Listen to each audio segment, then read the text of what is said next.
I am Reem Abdulrahman, and I'm an undergraduate student at Prince Mohammad bin Fahd University in Saudi Arabia. I am honored to present our research titled Predicting Foreign Language Writing Competency, the Role of Reading and Engagement. This work was done in collaboration with Dr. Maryam Bojulaia, Dr. Maura Pilotti, and Dr. Arifi at the Cognitive Science Research Center at PMU. Our study focuses on a topic faced by students learning English as a foreign language in English medium institutions, particularly the challenges of writing in a foreign language and what factors contribute to student success.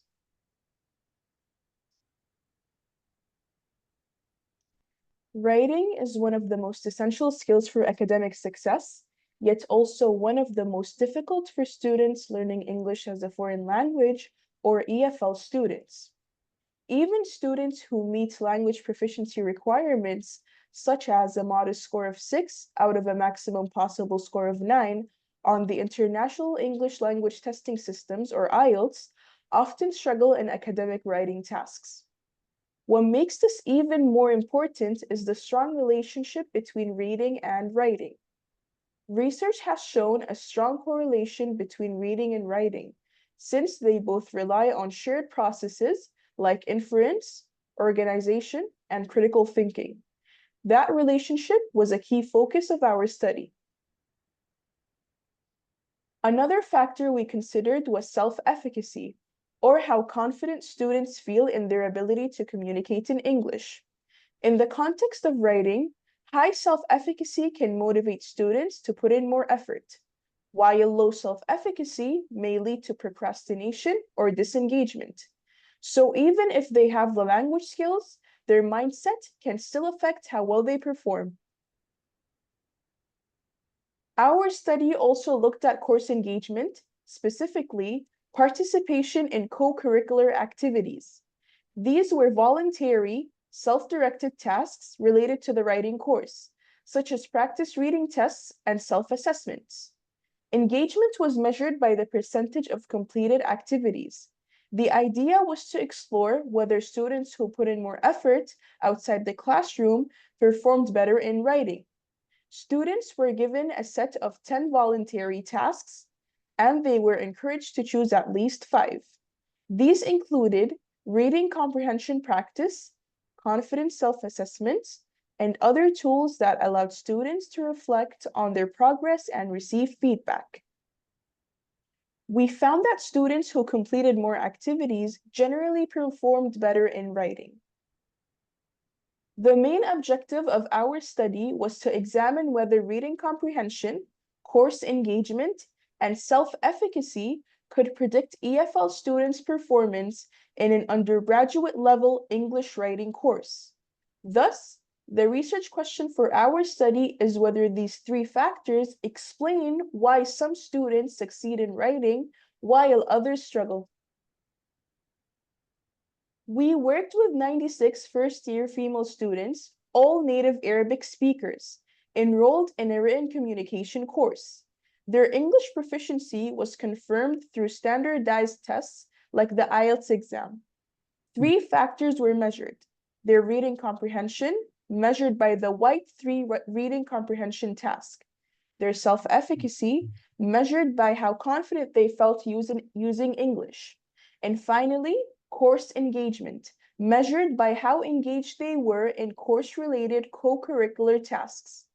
Tools included a standardized reading passage, a self-efficacy inventory, and a record of their course participation. Their final writing grades served as the outcome variable. We examined each factor on its own, and all 3 showed significant correlations with writing performance.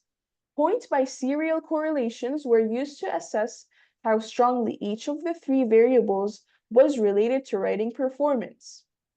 As you can see here, reading comprehension and course engagement both had strong correlations with writing grades, explaining over 30% of the variance each.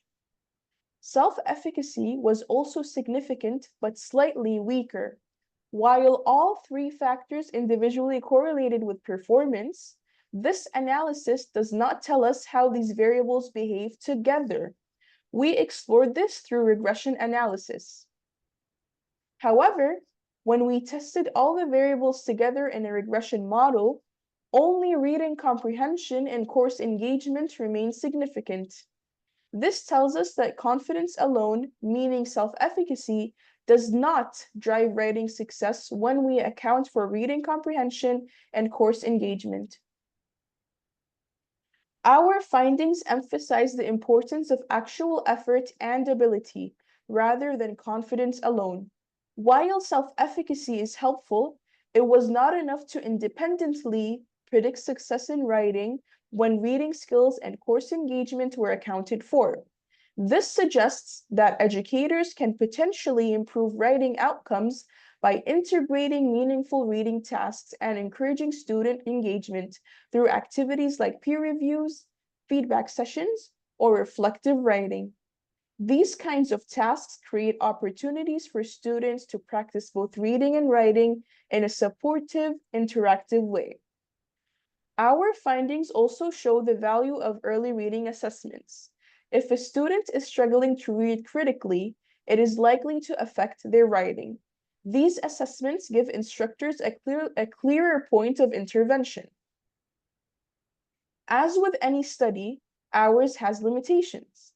The participants were all female students enrolled in a single writing course, which followed a student-centered approach. This means the finding might not apply to male students or to classes using more traditional lecture-based teaching styles. Also, we relied on self-reported measures for self-efficacy, which can be biased. These kinds of measures can be influenced by how students perceive themselves. Some may rate themselves higher out of confidence, while others might be too modest, underestimating their abilities. In conclusion, our findings highlight the importance of both reading comprehension and active engagement in predicting writing success among EFL learners. While students' confidence in their abilities does matter, it is the combination of skills and effort that truly drives performance. These insights can help educators design more effective writing courses by integrating reading-based activities and encouraging co-curricular involvement that keeps students engaged and supported. I would like to sincerely thank my colleagues, the Cognitive Science Research Center at PMU, and the participants who made this work possible. And of course, I would like to thank the ICRES team for this opportunity. Thank you all for your time and attention. I am happy to answer any questions.